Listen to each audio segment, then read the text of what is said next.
이 시간 저희들이 시편 36, 37편 두 편의 시를 읽었습니다. 말씀을 읽는 중에 큰 은혜가 우리 가운데 임한 줄 압니다. 여러분 36편에 보면은 1절에요.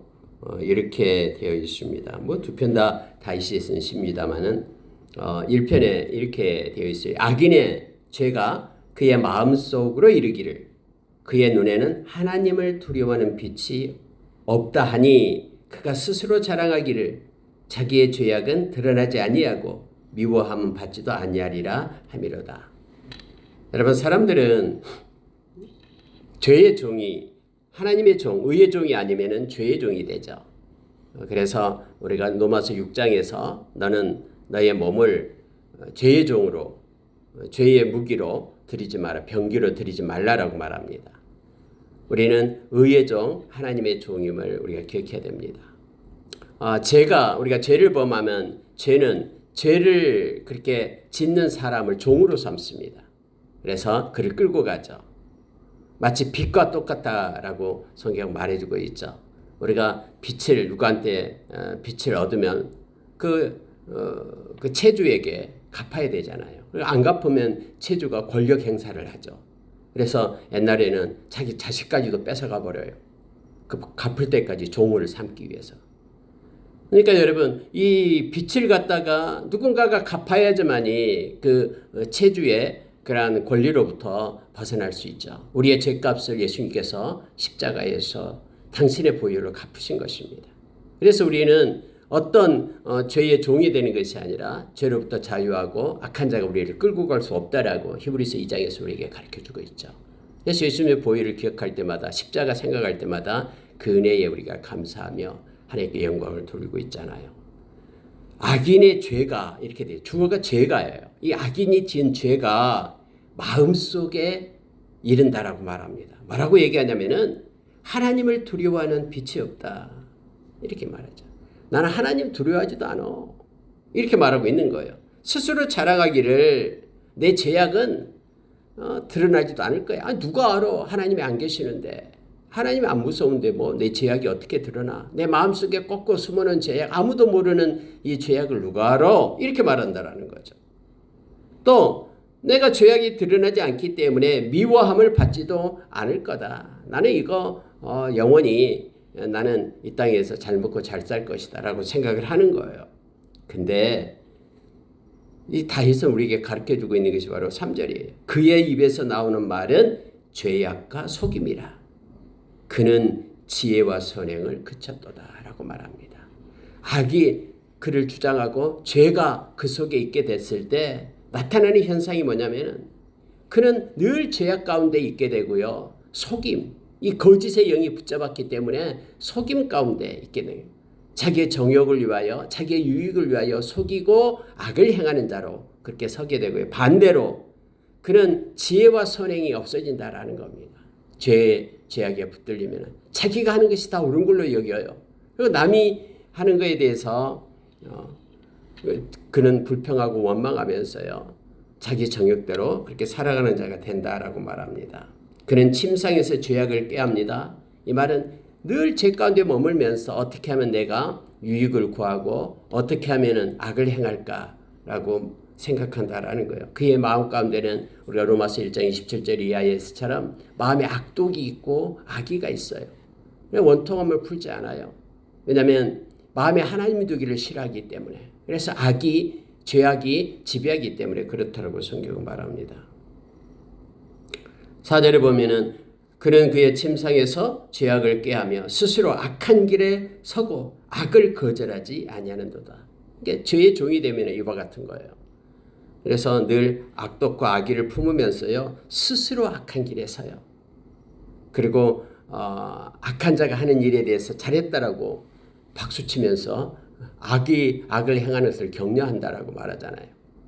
로마서 1장 마지막 절에서 그렇게 말합니다. 또 악을 거절하지 않습니다. 악을 즐겨요. 그래서 음란에 빠지게 되고 하나님이 싫어하고 가증스럽게 여기는 것을 스스로 행해요. 왜냐하면 하나님이 없다라고 생각하니까 마음에 하나님을 두지 않으니까 죄의 종이 된다라고 성경은 말합니다. 근데 여러분 7절에 한번 보십시오. 하나님이여 주의 인자하심이 어찌 그리 보배로우신지요. 사람들이 주의 그늘 아래 주의 날개 그늘 아래 피하리이다 라고 말합니다. 그러나 하나님을 찾는 자, 하나님의 날개 그늘 아래 피하기를 원하는 자, 하나님을 피난처로 삼는 자, 그들은 하나님이 인자하심으로 그들을 보호하시고 지키신다라고 말하고 있습니다. 그들이 주의 집에 있는 살찐 것으로 풍족할 것이며 하나님의 집에는 부요하고 살찐 것이 너무나 많습니다. 그래서 하나님의 집으로 피난처를 삼고 하나님께 찾아오는 자들은 하나님의 집에 있는 살찐 것으로 풍족할 것이라고 말합니다.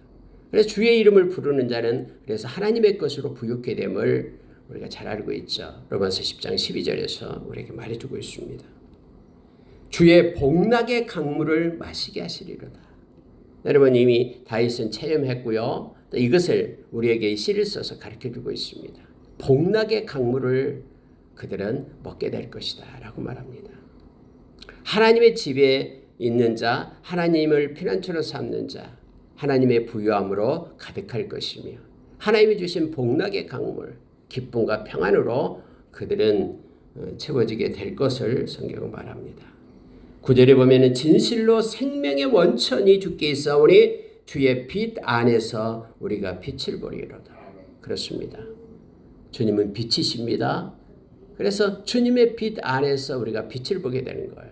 주님을 떠나서는 우리는 아무것도 아니다라는 걸 우리가 기억해야 됩니다.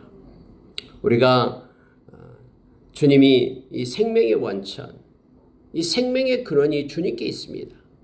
그리고 주의 빛 안에서만 우리가 빛을 보고 우리가 참 광명을 찾는다라는 것을 우리가 기억하기를 원합니다. 예수님께서 요한복음 8장 12절에서 나는 세상의 빛이다. 그래서 나를 따르는 자는 절대로 어둠에 거하지 않는다. 왜냐하면 빛이시기 때문에요. 그리고 참 빛을, 생명의 빛을 얻게 될 것이다 라고 말합니다. 하나님도 빛이다라는 걸 우리가 잘 알고 있잖아요. 같은 본체이니까요. 그래서 요한일서 1장 5절에서 하나님께서 빛이시다라고 말합니다. 그래서 우리가 하나님 안에 있다라는 것은 빛과의 사귐이다라고 요한사도는 우리에게 가르쳐주고 있죠. 빛과 사귄다고 하면서 어둠에 그런 짓을 하고 있다 그러면은 어둠 가운데 있다 그러면은 그는 거짓말하는 자다라고 성경 우리에게 말해주죠. 모든 착함과 의로움과 진실함이 빛의 열매임을 또 에베소서 5장 8절 이하에서 우리에게 말해주고 있습니다. 지금 다윗은 하나님의 빛 안에 있는 자가 빛을 얻게 된다라고, 하나님 안에 있는 자가 하나님의 것으로 충만하게 되고 부욕해 되고 하나님의 주의 복락의 강물을 마시게 되고 생명의 원천을 누리게 되고 이런 복이 주어지게 됨을 성경은 말합니다. 여러분 10절에 보면은 주를 아는 자들에게 주의 인자심을 계속 베푸시며, 이 계속이란 단어예요. 여러분 일시적으로 끝나는 게 아니에요. 저와 여러분 주 안에 있어서 주님이 영원 보장합니다. 뭐 10년 보장, 뭐 냉장고 뭐라고 하는데 10년 보장이 아니라 우리는 주 안에서 영원이에요. 영원. 영원히 계속해서 주님은 우리에게 인자심을, 사랑을 베푸신다라고 말합니다. 마음이 정직한 자에게 주의 공의를 베푸소서라고 기도하고 있죠. 하나님은 정직한 자를 너무 기뻐하시거든요. 왜냐하면 하나님이 진실하시기 때문에요. 그래서 마음이 정직한 그에게 하나님께서는 하나님의 공의를 베푸시고 반드시 하나님을 보상하시고 하나님을 붙들어서 세우심을 성경은 말해주고 있습니다. 여러분 다윗은 37편에 내려가서요. 37편은 우리가 많이 묵상하고 특히 악인과 의인을 대조해서 악인은 이렇고 의인은 이렇다 하면서 다윗이 주 안에서 경험한 것을 일반적인 그냥 지혜론을 37장에서 말해주고 있습니다. 물론 여러분 의인이 고난을 받고 때는 어려움을 겪을 수 있죠. 이건 그러나 일시적이고 단면적인 거예요.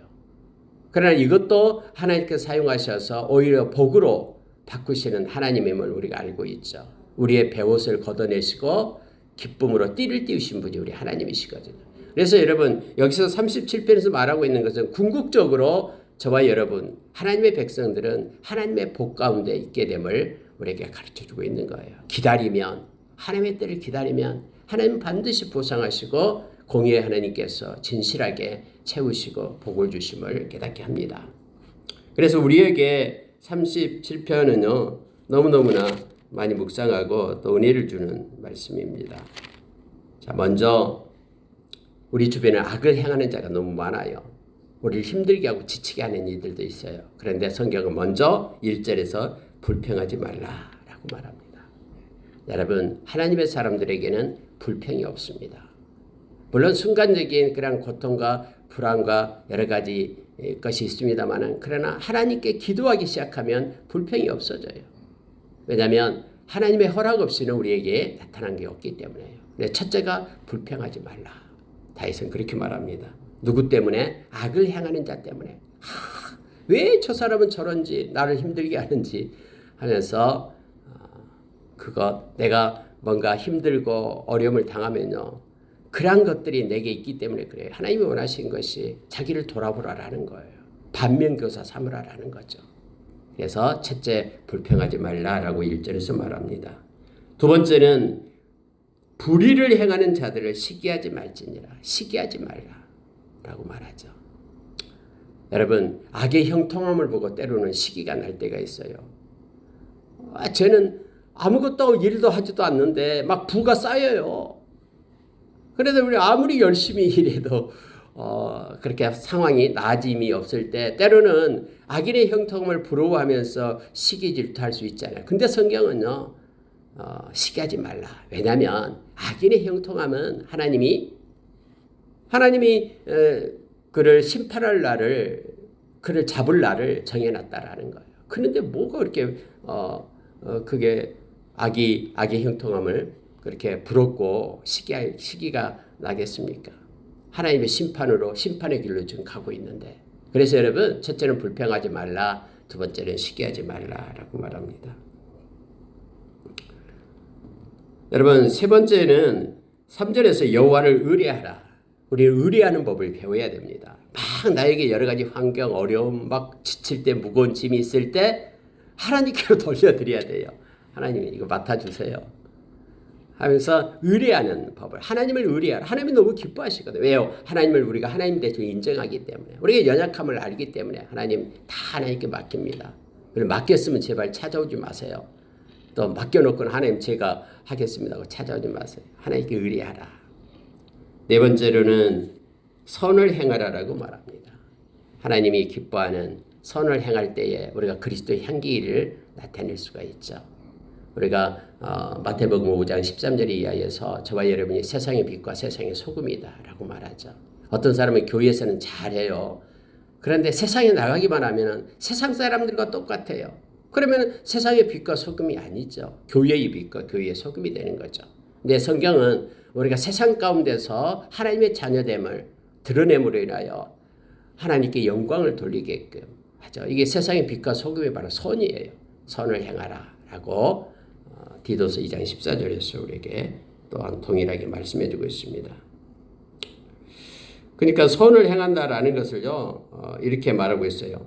자 3절 하반절에 땅에 머무는 동안 그의 성실을 먹을거리로 삼을지어다.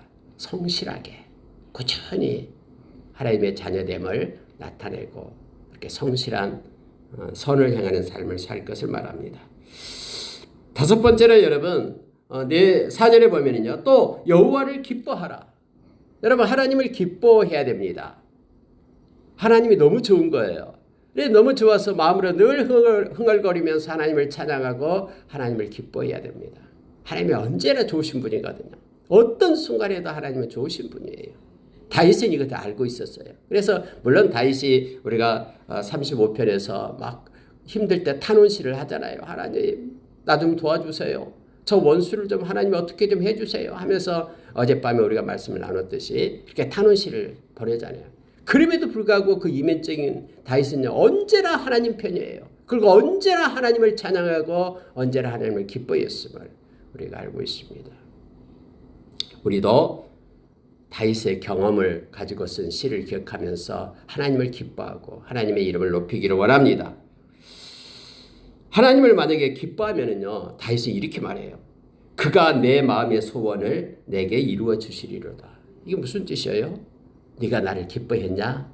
그럼 내가 너를 기뻐하게 해주마. 이거예요. 네 마음의 소원, 네가 기뻐하는 그거 내가 이루어 줄게. 네가 나를 찬양하고 나를 기뻐하는구나. 이제는 내가 너를 기쁘게 해줄게. 라는 뜻이에요. 그래서 우리가 하나님을 기뻐하는 자, 하나님이 우리의 마음의 소원을 이루어 주신다라고 지금 말하고 있습니다. 물론 빌립보서 2장 13절에서는 우리의 마음 가운데 행하시는 이가 우리 하나님이시잖아요. 당신의 기쁘신 뜻을 우리의 소원으로 주신다라고 말합니다. 그래서 우리가 기뻐하고 우리가 원하는 것이 하나님의 뜻이 되는 거예요. 얼마나 좋고 아름답습니까? 그래서 하나님을 기뻐하면은 우리의 마음을 하나님께서 기쁨으로 채우시고 당신의 좋은 뜻을 두게 소원으로 갖게끔 하시고 그것을 성취시켜 주시는 하나님 되심을 알게 합니다. 여섯 번째로 내 길을 여호와께 맡기라라고 말합니다. 우리 인생의 길을 하나님께 드리라라는 거예요. 자기의 목표가 아닌 하나님의 목표, 자기의 뜻을 성취하는 것이 인생의 목표가 아니라 하나님의 뜻을 행하는 것이 인생의 목표로 둘 것을 요청합니다. 여러분, 우리의 길을 하나님께 맡기십시다. 그러면 그분이 우리의 앞길을 인도하시고 이끌어 가십니다. 아니, 그분이 우리를 만드셨잖아요. 우리가 어떤 길로 가면 행복한지를 주님이 아시잖아요. 그래서 주님이 우리를 행복한 길로, 가장 아름다운 길로 주님이 인도하시거든요. 그래서 주님과 멍에를 같이 매는 자로, 주님이 같이 멍에를 매자라고 마태복음 11장 28절에서 우리를 부르잖아요. 수고하고 무거운 짐진 자들아 다 내게로 오라. 내가 너희를 쉬게 하리라. 나는 마음이 온유하고 겸손하니 내 멍에를 메고 내게 배우라. 내 멍에를 매자. 함께 가자. 그러면 너희 마음이 쉼을 얻는다라고 우리에게 가르쳐 줍니다. 우리의 인생의 길을 여호와께 맡기는 자, 그래서 그분을 의지하면은 그가 이루신다라고 다윗은 우리에게 가르쳐줘요. 인생의 길을 하나님께 맡기고 하나님을 의지하고 따라만 가면 하나님이 다 이루어줘 하고 다윗이 지금 우리에게 충고하고 있음을 보게 됩니다. 심지어 여러분, 우리가 주님을 따라가게 되면은 하나님께서는 우리의 의를 빛같이 나타내시며 우리의 공의를 정오의 빛같이 하시리로다라고 말하고 있죠. 하나님께서 우리를 높이 들어 하나님께서 하나님의 때에 우리를 세우신다라고 말합니다. 누구에게요? 우리 인생의 열쇠를 하나님께 맡기고 하나님을 의뢰하고 의지하고 따라가는 자에게. 자, 일곱 번째는 참 이 말씀이 참 중요하죠. 7절 보시기 바랍니다. 여호와 앞에 잠잠하고 참고 기다리라. 자기 길이 형통하며 악한 꾀를 이루는 자 때문에 불평하지 말지어다. 아까 불평하지 말라 처음 나왔습니다. 그런데 이 불평할 일이 있어도 여호와 앞에 잠잠하고 참고 기다리라. 하나님의 때를 기다리라라는 거예요. 하나님이 다 알고 계시니까 하나님의 때 하나님께서 인도하시고 이끄시니까 잠잠하고 참고 기다리라. 여러분, 하나님의 때를 참는 자는 반드시 얻습니다. 기다리는 자는 반드시 얻게 됩니다. 우리가 갈라디아서 6장 9절의 말씀 잘 알고 있잖아요. 선을 행하되 낙심하지 말라.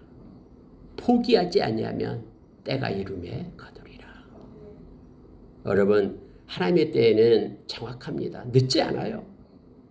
그래서 조급해하지 말고 잠잠히 참고 기다리는, 하나님을 생각하며 기다리는 저와 여러분 되기를 원합니다.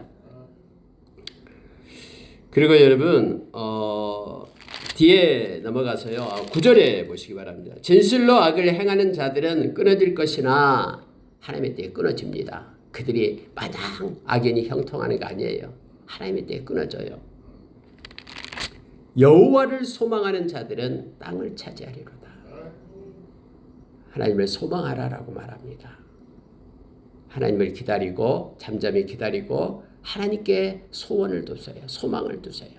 우리가 디모데전서 6장 17절 이하에서 재물에 소망을 두지 말라라고 했잖아요. 근데 사람은요 눈에 보이니까 지갑에 좀 이렇게 돈이 많이 들어있고 그러면은 막 그걸 의지하려고 그러잖아요. 괜히. 그런데 성경에는 그것을 공급하신 하나님께 소망을 두라라고 말합니다. 우리는 하나님께 소망을 두는 자입니다. 하나님께 소망을 두는 자는 언제나 안전합니다. 그리고 여러분 잘 알고 있잖아요. 히브리서 6장에서 이 하나님께 소망을 두는 자는 영혼의 닻이다 했어요. 이 닻을 갖다가 배가 정박할 때는 닻을 바닥에다 내려야 되잖아요. 닻을 이렇게 쇠고리로 되어 있는 게 있잖아요. 이걸 바다 밑에다 뻘에다가 탁 박아야 되잖아요. 그래야지만이 이 무거운 닻이 배를 갖다가 지탱하고 있는 거예요. 바람이 불어도 떠내려가지 않고. 그러나 닻을 내리지 않으면은 바람이 불면은 물결에 의해서 떠내려가잖아요. 근데 이 닻이 바로 영혼의 닻이 이 소망하는 자의 것이다라고 말합니다. 하나님을 소망하지 않는 자는 이랬다 저랬다 합니다. 그러나 하나님을 소망하고 있는 자들은 변함이 없어요. 좌우로 치우치지 않고 그대로 말씀에 붙들고 하나님만을 기다리고 있음을 알게 합니다. 하나님께 소망을 두라라고 말하고 있음을 보게 됩니다. 또한 11절에 가보면은 그러나 온유한 자들은 땅을 차지하며 풍성한 화평으로 즐거워하리로다. 온유한 자가 될 것을 9번째로 말하고 있습니다. 여러분, 예수님께서 나는 마음이 온유하고 겸손하다라고 얘기하죠. 근데 온유라는 단어는요, 성령의 열매예요. 성령께서 우리 가운데 없으면은 온유함을 가질 수가 없습니다. 다시 말하면은 온유라는 것은 말씀에 길들여진 것을 말하고 있죠. 여러분, 제가 또 여러분이 늘 온유함으로 살아갈 수 있는 것은 말씀에 길들여진 말씀을 따라 사는 것을 즐기고 말씀을 삶의 이정표로 삼고 말씀이 우리의 생각과 사고의 기준점이 되고 말씀을 가지고 말씀의 거울 앞에 서고 말씀을 묵상하고 이것이 여러분 온유한 자의 모습이에요. 그래서 말씀을 따라서 사는 것, 삶이 아무리 역동적이고 뭐 격동하고 막 그냥 혼잡하더라도 크게 아랑곳하지 않고 말씀을 묵상하면서 말씀을 붙들고 사는 자가 온유한 자임을 알게 합니다. 근데 온유한 자가 땅을 차지한대요. 여러분, 부드러운 혀가 이 딱딱한 이 이빨보다도 더 오래 가잖아요. 이빨은 막 계속 썩고 치료하고 하는데 혀는 썩지도 않고 치료도 않잖아요. 이 부드럽고 하나님의 말씀에 길들여져서 말씀을 가지고 사는 온유한 자가 결국은 마지막에 땅을 차지하게 된다라고. 그리고 즐거움을 얻게 된다라고 다윗은 가르쳐주고 있어요. 그래서 9번째로 온유한 자가 될 것을 다윗은 요청합니다. 자, 14절로 내려가면요. 악인이 칼을 빼고 활을 당겨 가난하고 궁핍한 자를 엎드려뜨리며 행위가 정직한 자를 죽이고자 하나 그들의 칼은 오히려 그들의 양심을 찌르고 그들의 활은 부러지리로다. 의인의 적은 소유가 악인의 풍부함보다 낫도다. 악인의 팔은 부러지나 의인은 여호와께서 붙드시는도다. 해서 이제 나머지 쭉 40절까지 내용이 하나님의 백성인 의인과 악인을 비교하면서 다윗이 말하고 있는 거예요. 그러니 악인의 형통함이 있다고 깨를 내어서 뭔가 음모를 꾸며서 뭔가 얻으려고 하는 그 부리에 서지 말 것을, 그리고 정직하고 올곧게 하나님의 자녀가 되어 하나님을 바라보고 살아갈 것을 다윗은 우리에게 말하고 있는 것입니다.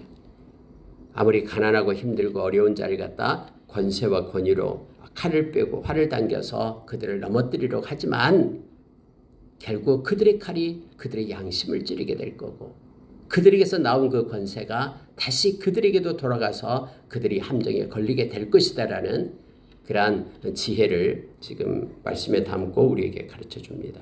왜냐하면 하나님이 계시기 때문에. 공의의 하나님이 안 계신다 그러면은 악한 자의 권세대로 흘러가겠죠.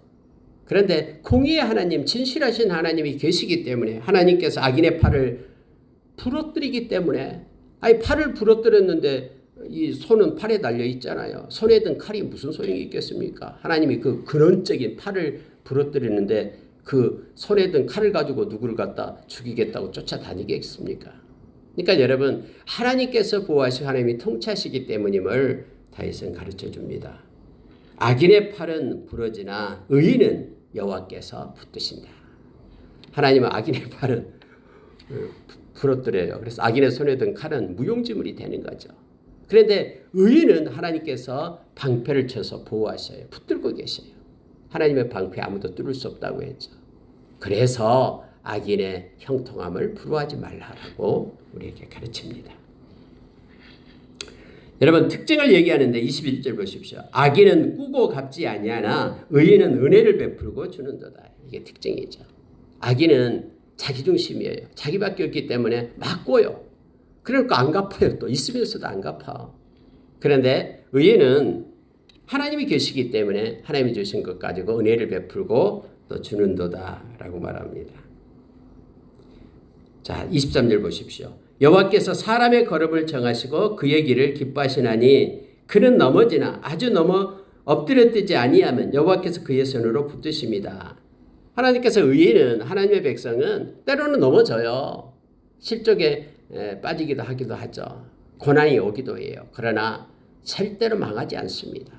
넘어져도 엎드려져도 망하지 않아요. 왜냐하면 하나님이 붙들고 계신다라고 말합니다. 하나님의 자기 백성을 외면하지 않고요. 이렇게 세웁니다. 그 넘어짐까지도 넘어지게 해서 땅바닥에 있는 돈을 줄게 그렇게 하십니다. 그러니까 뭐 이유가 있다라는 거예요. 하나님께서는. 그래서 어떤 고난 중에 있어도 하나님께서는 우리가 고린도전서 10장 13절의 말씀처럼 하나님이 행하십니다. 허락하신 가운데 우리의 영적인 것이 성숙해지고 그리고 피할 길을 내시는 그 하나님을 만나게 되고 친밀하신 하나님을 경험하게 됩니다. 그래서 우리가 전적으로 주님을 의지하고 동행하는 자 되기를 원합니다. 자, 27절, 28절 보십시오. 악에서 떠나 선을 행하라. 그리하면 영원히 살리니 여호와께서 정의를 사랑하시고 그의 성도를 버리지 아니하심이로다. 그들은 영원히 보호를 받으나 악인의 자손은 끊어지리로다.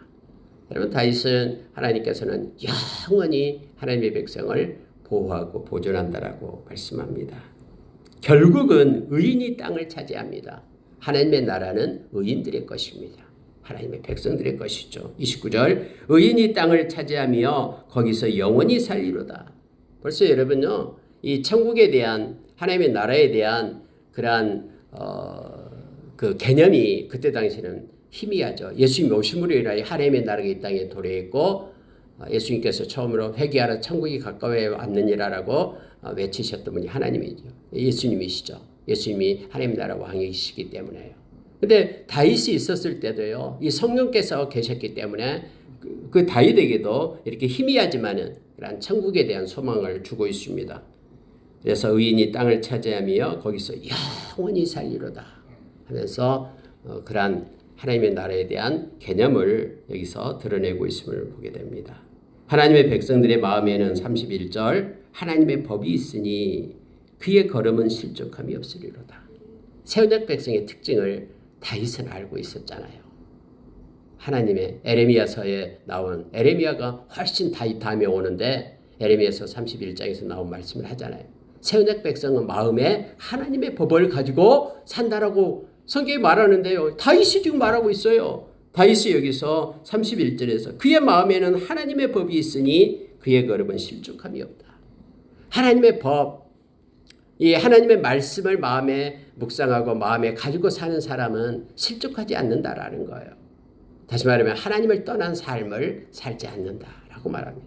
하나님의 말씀이 없기 때문에 하나님을 떠난 삶을 살아가게 되죠. 실족하게 되고요. 떠나가게 되고. 뭐 어떤 사람이 그렇게 얘기했다라고 합니다. 뭐 교회에 너무 깊이 교회 예배 같은 거 참여하지 마 깊이 빠지지 말아요. 뭐 교회에서 뭐 돈을 뭐 뺏어간다나 어쩐다나 하면서 교회는 적당히 다니고 그래라고 충고했다고 하는 얘기를 들었습니다만은 여러분 마음에 하나님의 법이 없는 사람들의 말들이죠. 하나님께서 그들을 부유하게 하고 하나님의 것으로 충만하게 합니다. 자 여러분 34절에 보십시오. 여호와를 바라고 그의 도를 지키라. 그리하면 내가 땅을 차지하게 하실 것이라. 악인이 끊어질 때에 네가 똑똑히 보리로다. 이렇게 말하고 있습니다. 여호와를 바라고 그의 도를 지키라라고 말합니다. 다시 말하면 하나님을 소망하면서 하나님의 그의 도, 즉 하나님의 말씀을 따라 살면은 하나님께서 결국 땅을 차지하게 될 것이다. 이 땅은 이 축복의 개념으로서 구약시대는 쓰여지고 있습니다. 누가 하나님의 그러한 복 가운데 하나님의 은혜 가운데 머무냐면은 하나님의 말씀을 따라서 사는 자. 말씀이 아니면은 멈춰 서야 됨을 알게 합니다. 그래서 말씀을 따라 사는 자가 결국 하나님께서 말씀으로 약속하신 복을 누리게 될 것이다라고 지금 다윗은 말하고 있는 거예요. 그래서 마음에 하나님의 법을 가지고 그리고 하나님의 말씀을 따라서 지키며 사는 것이 하나님이 약속한 말씀에 약속한 모든 복을 누리게 됨을 알게 합니다. 자, 여러분 35절 36절 보면은 내가 악인의 큰 세력을 본즉 그 본래의 땅에 서 있는 나무 잎이 무성한 것 같으나, 자, 악인의 큰 세력을 본다라고 말해요. 세상에는 있어요. 세상에서 하나님 백성이 아닌 이들도 그들의 어떤 형통한 악인의 형통한 복이 있잖아요. 큰 세력을 보게 된다고 하죠. 막 나뭇잎이 울창하고요. 이런 것들을 보게 된다라고 말합니다.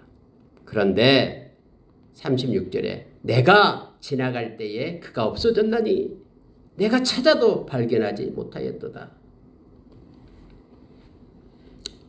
그러면서 근데 순식간에 그들이 무너져 내린 것을 지금 표현해 주고 있는 거예요. 다음에 73편에 가서는요. 비 온 다음에 많은 풀들이 무성하지만은 순식간에 풀이 배임을 당하듯이 그들의 때에 심판의 때에 그 하나님이 책망할 때에 하나님의 벌이 있을 때에 그들은 순식간에 망하게 될 것이고, 또한 그렇지 않을 때에는 다음에 심판의 자리에서 하나님의 심판대 앞에서 그들이 영원한 벌 가운데 들어가게 될 것이다라고 성경은 그렇게 우리에게 가르칩니다. 온전한 사람을 살피고 정직한 자를 볼지어다 모든 화평한 자의 미래는 평안이로다. 그러면서 다윗이 우리에게 말하는 거예요. 그렇게 큰 악인의 형통함 보지 말고 하나님의 말씀에 붙들린 온전한 사람, 깨끗한 마음으로 주를 부르는 사람, 정직한 사람, 그를 바라보라라고 얘기합니다. 악인의 형통한 그 무성한 그러한 악인을 바라보지 말고 정직하고 온전한 자를 바라보라라고 말합니다. 왜냐하면 모든 화평한 자의 미래는 평안이기 때문에 그들의 미래는 하나님이 책임지고 그들 가운데는 하나님이 공급해 주신 평안이 있다라고 그래서 그들을 바라볼 것을 말하고 있음을 보게 됩니다. 범죄자는 멸망할 것이고 악인의 미래는 끊어질 것이나 의인들은 하나님께서부터 구원이 이르기 때문에 의인들의 구원은 여호와로부터 오나니 그는 환난 때에 그들의 요새이시라. 하나님의 끝까지 하나님의 백성을 지키고 요새가 되어서 산성이 되어서 하나님을 지키고 보존한다라고 말합니다. 자, 여러분 40절 보고 마치겠습니다. 여호와께서 그들을 도와 건지시되 악인들에게는 건져 구원하심은 악인들에게서 건져 구원하심은 그를 의지한 까닭이로다. 이렇게 해서 다윗은 이 시편을 마치고 있는데요. 성경이 마지막 절이 참 중요합니다. 하나님께서는 악인들로부터 하나님의 백성을 건지시고 구원하시고 또 보호해 주심을 말하고 있습니다. 근데 그 이유를 얘기하고 있어요. 왜냐하면 그를 의지한 까닭이라. 만약에 여러분 우리가 마음 가운데 하나님을 의지하지 않는다면, 하나님을 의뢰하고 아까 우리가 9가지를 하나님의 백성에 대한 9가지를 처음에 말씀했죠. 하나님을 의지하고 의뢰하지 않는다면, 다시 말하면 겉모습은 하나님의 백성인 것처럼 하지만 보이지 않는 마음이 하나님을 의지하지 않고 세상 사람과 똑같이 물질을 의지하고 권세를 의지하고 자기가 무슨 자랑거리를 의지하고 그것을 의지하고 나간다면은 하나님의 구원하심이 없습니다. 그러나 마음이 하나님을 의지하고 의뢰하며 하나님께 맡기고 그렇게 하나님과 동행하는 삶을 살 때 하나님은 버리지 않고 떠나지 않고 끝까지 주의 이름을 부르는 자들, 의지하는 자들을 안전하게 책임지고 인도하심을 다윗은 우리에게 가르쳐 줍니다. 그러면서 우리로 마음이 늘 하나님을 의지하는 자가 될 것을, 그를 의지하는 그러한 삶을 살아갈 것을 요청해 주고 있음을 봅니다. 세상이 아무리 요동해도 우리는 하나님만을 의지합니다. 그리고 하나님의 강한 손 편팔이 우리를 붙잡고 인도하시고 말씀의 약속을 성취하기까지 우리를 이끄실 것입니다. 에베소서 4장 30절의 말씀처럼 우리가 성령 안에서 구원의 날까지 인침을 받았습니다. 성령님은 우리를 떠나지 않습니다. 그분을 의지하고 우리 인생 마지막까지 우리가 나아가기를 믿음의 삶을 살기를 원합니다. 그래서 인생 끝자락에서 성령님은 우리의 증인이 될 겁니다. 하나님을 의지하고 하나님만을 바라보고 살았는지. 그래서 예수 그리스도와 함께 영원한 하나님의 나라를 상속받을 자로 우리가 서게 될 것입니다. 오늘 하루도 우리가 하나님을 의지하고 하나님께 영광 돌리는 아름다운 삶이 있기를 예수의 이름으로 축원합니다. 함께 기도하겠습니다.